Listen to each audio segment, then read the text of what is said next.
বাঙালির হাজার বছরে যে প্রবাহমান সংস্কৃতি, সেই সংস্কৃতির অবিচ্ছেদ্য অংশ হচ্ছে গাজীর পালা। তো এই গাজীর পালার উৎপত্তি মূলত বাংলাদেশের দক্ষিণ অঞ্চল, বিশেষ করে সুন্দরবন এলাকা এবং তার পার্শ্ববর্তী এলাকায় এই গাজীর পালার উৎপত্তি হয় 1200 শতাব্দী থেকে 14 শতাব্দীর মাঝামাঝি।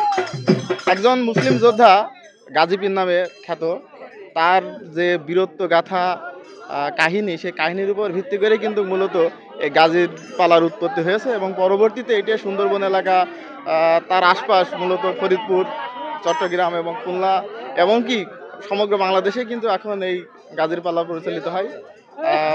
আর সম্মানের সাথে পরিচালিত হয়।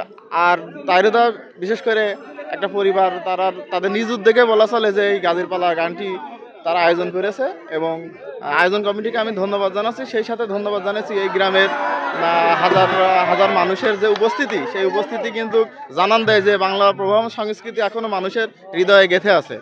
যাই হোক, এখন প্রোগ্রাম চলছে এবং সবাই উপভোগ করছে এবং সৌজন্য গ্রামবাসীকে, সাধারণ মানুষ সবাইকে আমরা সাধুবাদ জানাচ্ছি এবং এই ধরনের আয়োজন যাতে প্রতি বছরই হয়, সেই লালনভূমি থিয়েটারের পক্ষ থেকে অবশ্যই আয়োজন কমিটিকে ধন্যবাদ জানাই। কারণ লালনভূমি বিশ্বাস করে যে হাজার বছরের যে প্রধান সংস্কৃতির ধারক বাহক বাংলাদেশ গ্রাম থিয়েটারের সহযোগী সংগঠন লালনভূমি থিয়েটার, সেই থিয়েটার বিশ্বাস করে যে বাংলা এবং বাংলা সংস্কৃতির যে মূলধারা, তাতে কিন্তু এই মাটির গান, বিশেষ করে এই লোক যে সঙ্গীতগুলো আছে, সেই সঙ্গীতগুলো কিন্তু পরিবেশিত হয়ে থাকে।